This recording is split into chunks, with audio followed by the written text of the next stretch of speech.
vote दिन्छौँ हामी अघिदेखि पर्खाएको छौँ हामी किन पैसा त छ नि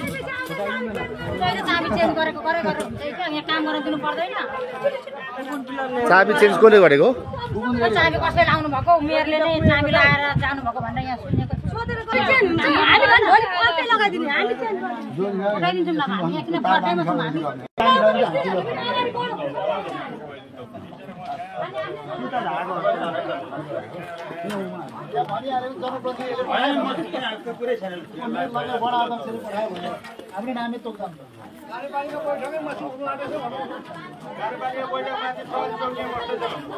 ल तपाईँ रोशन तपाईँले रुममा यहाँ बसेको हो तपाईँ चाहिँ बस्नु त्यही बस्नु है त यहाँ बिगार्न सिगार्छ होइन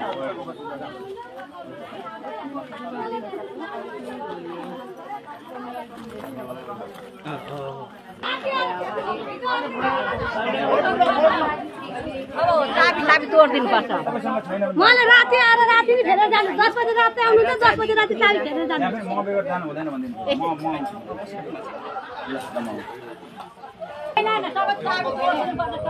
अवश्य यो कसले लगाएको चाबी मेयरले लाउनु लाएर अनि यहाँ अर्कै चाबी थियो कि अहिले त्यो चाबी चाहिँ झिकेर अर्को चाबी लाएर यो चाबी यो सासु मेयरले यो के हो एसी लागेको कुन चाहिँ यो कसले भत्काउने भनेको थियो होइन भत्काउने कुरा भएको थियो अरे कता कता के भएको थियो भनेर सुनिएको छ प्रत्यक्ष त सुनिएको होइन मान्छेबाटै सुनिएको हो तर यो त शान्ति सुरक्षाको लागि ल्याएको हो यो जनताले आवश्यक भएर 20 वर्षमा आएर ल्याएको सर यो यसपालि सफल भएको हामी यहाँ काटिएर मान्छे काटिएर प्रत्येक घरमा सोधौँ त पुलिस चाहिँदैन भनेर भात खान दिँदैन सर घर टिनका घर काटिएका छन् यो कति काटेर घायल भएर यहाँ उपचार गरेर ल्याएको छ यस्तो स्थितिलाई अहिले पुलिस आएपछि तपाईँको धेरै साम्य भएको छ धेरै अनि फेरि यो जग्गा पनि हजुरको यो जग्गा पनि यही जनताले यहाँ थियो खोला यो जनताले 25 वर्ष आफ्नो गोजी हजुर जस्तो मान्छे कहाँ गएर मागेर ल्याएर यो जग्गा बचाएर पुलिसलाई दिएर यहाँ गराउनु थियो हामीले फुटबल गराउनु यहाँ बच्चा पैसा उठाएर फुटबल गरेर यहाँको बच्चा खेल्ने थियो केही छैन सोध्नु 25-26 वर्ष चाहिँ यहाँ सर्वदान गर्ने मान्छेको चाहिँ नाम हुँदैन यो कामको चाहिँ गर्न हुँदैन यही जनताले हो नि त गरेको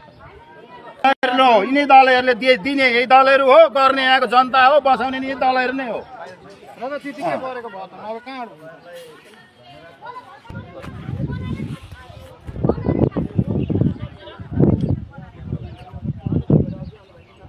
स्थानीयवासीहरू निकै आक्रोशित छ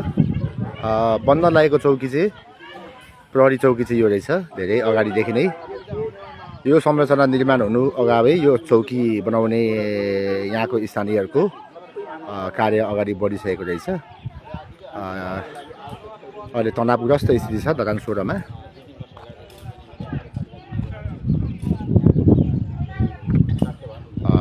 प्रहरी कार्यालयहरू पनि रहेको छ उपप्रमुखज्यू स्थलगत आइसक्नु भएको छ समन्वय गर्नु सहकार्य गर्नु त्यो कामलाई सरकारले अब गर्न मिल्दैन सरकारको कोही नेतृत्व भन्ने मान्छे गर्न मिल्दैन हामीले त सहजीकरण गर्ने हो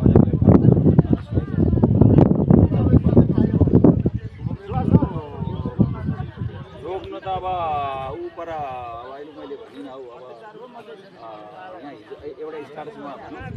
कति चाबी जनताले खोज्ने छ भनेको स्टाटस चाहिँ कम्तीले गर्न मिल्ने रामस्वरको चौकी बन्यो भने जनताले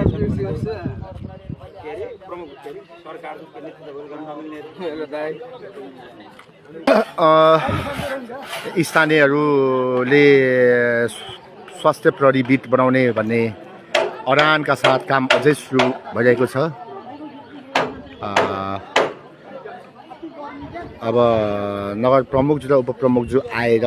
सबै जनताहरू माझ राखेर समन्वय गरेर काम अगाडि बढाउँदा शान्तिपूर्ण वातावरण रहने तर यसरी जनता विपरीत जाँदाखेरि